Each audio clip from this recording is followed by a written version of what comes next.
기자님, 네. 오늘 네. 출산 얘기할 거예요. 출산. 네.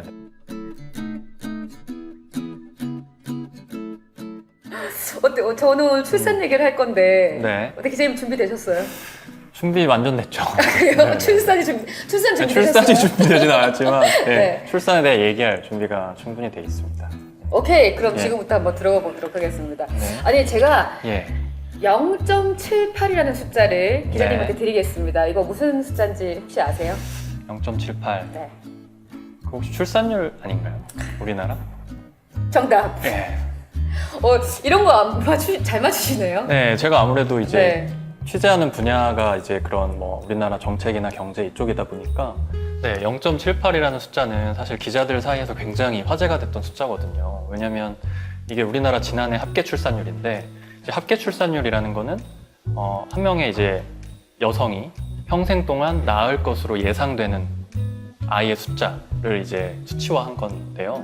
한 명이 한 명을 낳을 것으로 예상이 된다. 그럼 1.0명이겠죠. 그럼 0.78이라는 얘기는 한 명의 여성이 평생 동안 한 명도 낳지 못할 것이다 라는 걸 의미하는데 사실 0.78이라는 숫자가 이게 사상 초유의 사실 굉장히 낮은 숫자로 나온 거고요. 세계 뭐 아무리 출산율이 낮은 국가랑 비교를 하더라도 압도적으로 낮은 숫자예요. 압도적으로 예. 낮나요? 압도적으로 낮습니다. 그러니까 우리나라가 우리나라의 압도적으로 꼴찌예요. OECD 국가 중에. 예. 사실 예. 그런데 이제 기자님 말씀을 들어다 보면 네. 우리가 압도적으로 지금 저출산이 갑자기 심각하게 절벽같이 이렇게 툭 떨어지고 있다고 하지만 네. 사실 이건 우리나라 문제만은 아니라고 생각이 들거든요. 전 세계적인 문제 아닌가요? 예, 말씀하신 대로 지영님 말씀대로 전 세계적인 문제가 너무나 많고요. 당연히 모든 나라가 저출산에 신음하고 있습니다.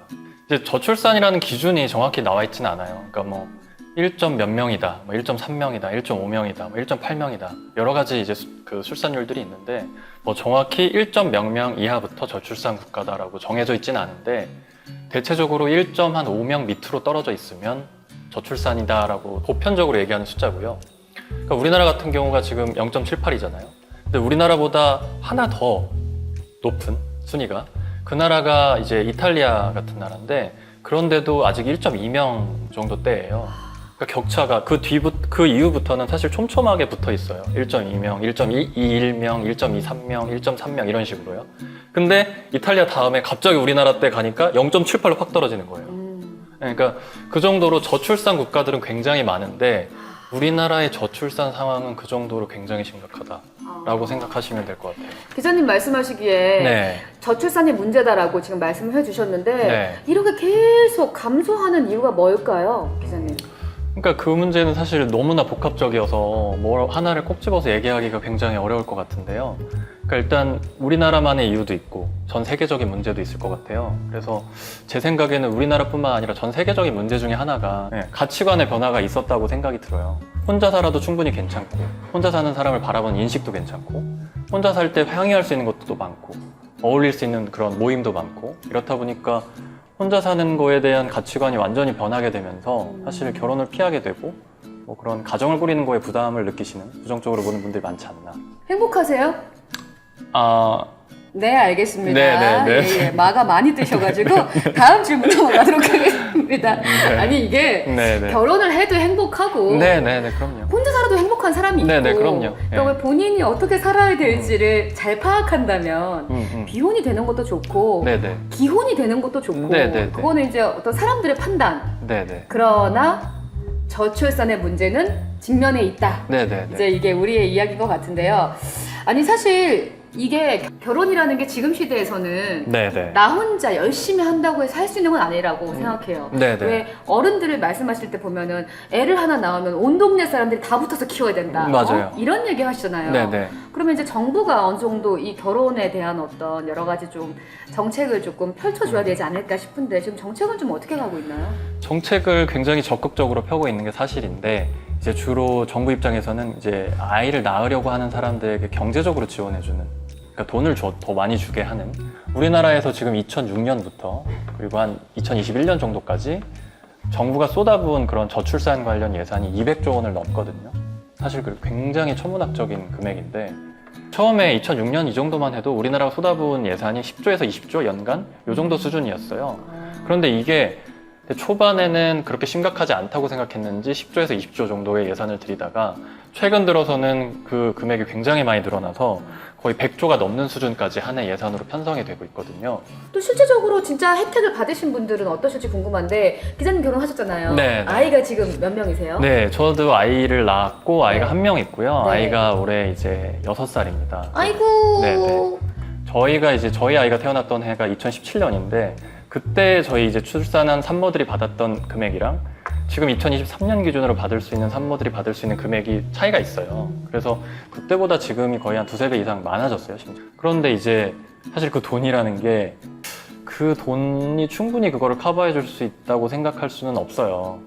그래서 우리나라가 지금 10몇 년 동안 200조 원 넘는 막대한 돈을 쏟아 부었지만 그게 효과가 있었으면 0.78명이라는 숫자가 나올 수가 넘었겠죠. 네. 없었겠죠. 네, 그러니까 저출산을 막을 수는 없었겠지만 이 정도로 사상 초유의 사태가 벌어졌진 않았겠죠.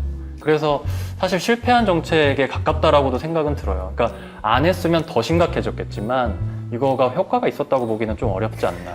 그 예전 시대에는 이제 한 5명이 놓으면 알아서 자란다. 맞아요. 그런 시기가 있었어요. 저희 네. 부모님 세대. 근데 또 이제 시대가 변해서 네. 이제는 정말 한 명에게 네네. 5명이 하고 있는 모든 교육과 지원을 다 모든 네. 지원이 한 명에게 가는 맞아요. 예. 그런 시대이기 때문에 정말 출산과 정부 정책은 이제는 뗄래야 뗄 수 없는 관계가 아닌가 좀 이런 생각이 듭니다. 맞습니다.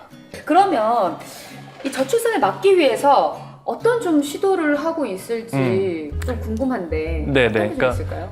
이제 워낙 저출산이 화두가 되다 보니까 우리나라 이제 기업들도 좀 큰 기업이나 이런 중요한 기업들도 사회 공헌 차원에서 사실 저출산을 좀 해결해 보려는 노력들을 기울이고 있어요. 그래서 사실 재밌는 사례들도 좀 있거든요. 그 중에 하나가 이제 한미 글로벌이라는 회사가 있어요. 네. 이제 좀 생소하신 이름일 수도 있는데 여기가 이제 그 국내 대기업이죠.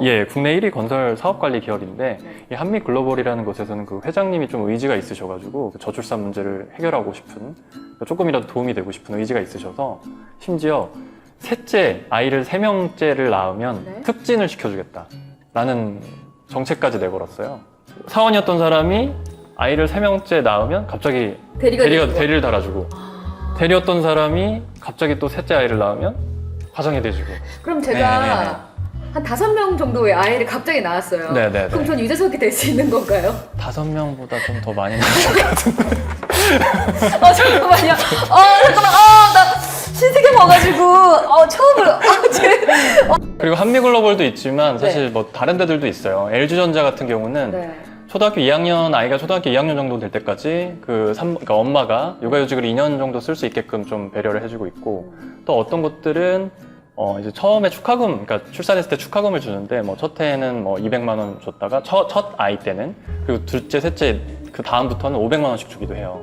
그런 데가 이제 포스코라는 회사도 그렇게 하고요. 그리고 한샘이랑 롯데칠성 이런 회사들은 그 엄마들의 경우에 아이를 키우는 워킹맘의 경우에 하루에 2시간 단축 근무를 해도 그냥 정상 근무하는 것으로 이렇게 간주해주는 그런 단축 근무제도 이런 것도 시행을 하고 있다고 합니다. 그러니까 이제 기업들도 저출산 문제가 온 사회의 문제가 되다 보니까 이 문제를 해결하는 모습을 좀 사회 공헌적으로 보여주기 위해서 계속 노력을 하고 있는 것 같습니다. 신협에서 은근 육아 행복 느껴세요. 근데 지금 말씀하신 곳들은 보면 제가 대부분 네. 대기업 혹은 맞아요, 뭐 맞아요. 공기업 쪽은 좀 충분히 가능하다라는 생각이 좀 드는데 사실 중소기업 같은 경우는 맞습니다. 아직도 육아휴직 하나 맞아요, 쓰는 맞아요. 것도 사실 되게 눈치 보게 되고 지영님 말씀대로 대기업이나 공무원이나 공공기관 다니시는 분들은 아무래도 좀 그 육아를 할 때 보험하기 확실히 돼 있는데요, 어느 정도요. 근데 중소기업이나 뭐 아니면 사업장이 좀 작은 그런 데 다니시는 분들이나 프리랜서 같은 분들은 아무래도 보험하기 잘 안 돼 있죠. 그러다 보니까 더군다나 더 출산을 하기가 어려워지는 그러니까 그런 결심을 하시기 어려운 구조인 게 맞고요. 그것도 저희가 꼭 챙겨가야 될 부분이라고 생각합니다. 저는 그럼에도 불구하고 이 질문을 좀 드리고 싶은 게 네. 기자님 그래도 아이 낳고 네. 커다란 행복 커다란 행복. 있지 않으십니까? 그러니까 제가 너무나 커다란 행복이 있다라는 거는 분명한 사실이고 네. 그건 움직일 수 없는 사실인데 근데 제가 이제 말씀드리고 싶은 거는 제가 이 행복을 다른 사람한테 설명하기가 어렵다는 거예요. 저만 해도 아이를 낳기 전에는 부성애나 모성애 같은 게 생기지가 않잖아요. 아이를 낳아야 부성애나 모성애가 생기거든요. 그건 당연하잖아요. 그냥 아이를 낳지 않은 상태에서 아이라는 존재는 너무나 약간 만져지지 않는 존재이고 실감이 나지 않는 존재이기 때문에 그냥 아이는 낳아야지. 난 그냥 아이가 귀여워, 예뻐, 아이가 좋아. 이 정도 수준에 머무를 수밖에 없어요. 그거는 누구든지 간에요. 낳지도 않은 아이한테 어떻게 모성애가 생기겠어요. 그래서 그 대단한 행복의 근원이 낳아야지만 생기는 부성애나 모성애에서 기인하고 있기 때문에 저는 이 행복을 지영님한테 사실 이렇게 까서 보여드리기가 어려운 거죠. 한번 까서 보여주세요. 제 안에 뭐 있는 것 같은데. 네. 보여드리고 싶은데 그게 사실 되게 어려운 부분이고요. 네. 다만 제가 말씀드리고 싶은 것 중에 하나는 우리나라 같은 경우에 또 압도적으로 꼴찌를 기록하고 있는 항목이 있거든요. 저출산 관련해서요. 네. 출산을 했을 때, 네. 출산을 했을 당시에 산모가 결혼을 한 사람이냐 안 한 사람이냐. 출산했을 때 미혼자인 경우의 비율이 압도적으로 낮아요. 압도적으로. 네. 아까 0.78명도 저희가 압도적으로 낮다고 말씀드렸잖아요. 저희가 이 압도적이란 단어가 되게 네. 아주 순기능으로 쓰일 때는 네네네. 막 K 문화, K 컬처, 압도적인 승리, 압도적인 문화 이런 얘기 좀 요즘 많이 할 수 있는데 이게 또 반대의 기능을 가질 때는 굉장히 가슴 아픈 일이기도 한데 네네네. 사실 저는 이런 생각을 좀 했거든요. 옛날에 제가 영화를 보다가 네. 아주 재미있는 로맨틱 코미디였는데 다른 나라에서 한 40세가 넘은 어떤 여자가 예. 남자친구와 이제 그 관계를 좋게 가지다가 갑자기 애가 생긴 거예요. 근데 그분의 그 리액션이 어땠냐면 와우! 나에게 예. 새로운 일이 생겼어! 그 여배우. 그랬더니 예. 여배우가 그 옆에 있던 동료 예. 직원이 갑자기 같이 와서 너무 축하해! 그 예. 아이한테 내가 아빠라고 전해줘! 그러니까 그 문화를 보면서 네. 아이를 가진 그 순간에 그렇게 축복이 가득할 수가 있나? 결혼을 하신 상태가 아닌데도. 아닌데? 그러니까 남자친구가 그냥 관계를 맺다가 맞아요. 생긴 아이가 돼버린 네. 거예요. 근데 그걸 보면서 저는 사실 어떤 생각이 들었냐면 우리나라 문화랑 좀 많이 다르다. 부럽다. 부럽다. 나도 혼자 만약에 내가 사랑하는 아이를 낳아서 기르면 기를 수 있을까? 난 있을 것 같거든요. 예. 근데 사회적 다른 시선. 애들, 다른 애들이 우리 애한테 아빠 없다고 놀리면 어떡하지? 혹은 다른 그 분들이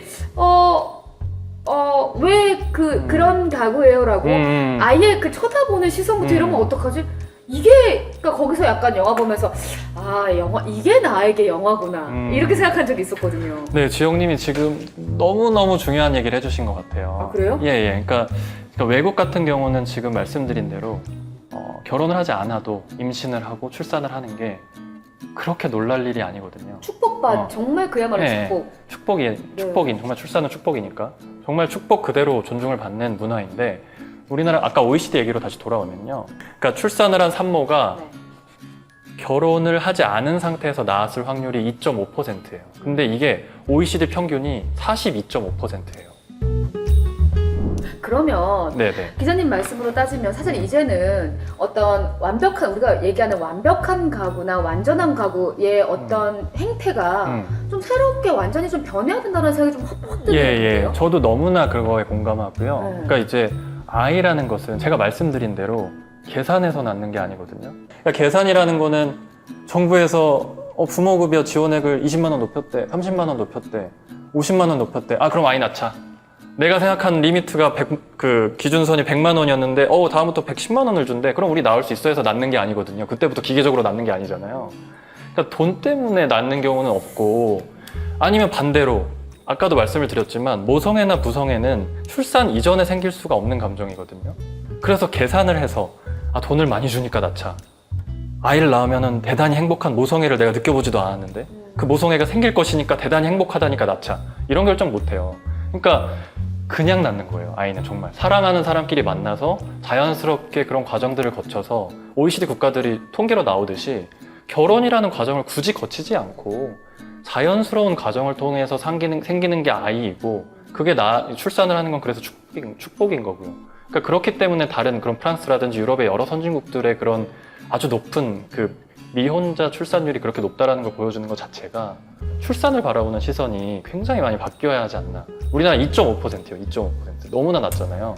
정상가족이라고 하는 우리나라 그 한국 사회에서 바라보는 어떤 하나의 그 고정적인 틀 같은 게 있거든요. 그러니까 결혼을 해야만 아이를 아이를 낳는 전제 조건이 결혼이 되어야 하고, 그렇죠? 그리고 보통 우리 속도 위반이라는 표현을 되게 많이 네. 하잖아요. 네. 속도 위반이라는 게 어딨나요? 속도라는 게 정해져 있다는 얘기잖아요. 그러면 속도라는 50 뭐 이렇게 정해져 리미트가 정해져 있다는 네, 거잖아요. 그러니까 속도 위반이라는 표현 자체가 너무나 그 말도 안 되는 편견이 들어가는 단어라고 저는 생각을 해요. 결혼을 해야만 낳아야지, 결혼을 해야지만 낳는다는 게 전제 조건으로 되어 있으니까 그런 얘기가 나오는 거거든요. 심지어 결혼을 해고 낳았는데 일찍 낳았다고 속도 위반이라고 하잖아요. 네. 저희는. 네. 그런 말도 안 되는 되게 보수적인 국가에 살고 있는 거예요. 그러니까 저는 이런 문화가 되게 하루아침에 없어지기는 어렵겠지만 네. 정말 많이 바뀌어야 된다고 생각하고요. 이런 문화가 바뀌지 않으면 우리나라가 200조가 아니라 2000조를 들여도 이 문제 해결이 될까요? 저는 안 될 거라고 생각해요. 그러면 일단 예. 기자님 속도 위반 단어는 신세경에서 이제 없애는 걸로 합시다. 속도 위반을 그러니까요. 예, 예. 신세경 왜냐면 이게 이런 게 하나가 문화가 될 수 있잖아요. 네네. 바라보는 시선이 될 수 있으니까 신세경에서는 속도 위반이라는 단어는 쓰지 않겠습니다. 네, 네. 네. 신협이 알려주는 세상의 경제 이야기 신세경 이슈앤톡 오늘 두 번째 시간이었는데요. 이 저출산 문제에 대해서 그리고 그 대책에 대해서도 한번 이야기를 나눠봤습니다. 아무래도 시대가 바뀐 만큼 좀 새로운 시선이 필요하지 않을까 싶고요. 여러분들의 의견이 있으시다면 지나치지 마시고 댓글 꼭 남겨주시기 바라겠습니다. 그럼 저희는 네. 다음 화에 또 인사를 드리도록 하겠습니다. 여러분 안녕히 계세요. 안녕히 계세요.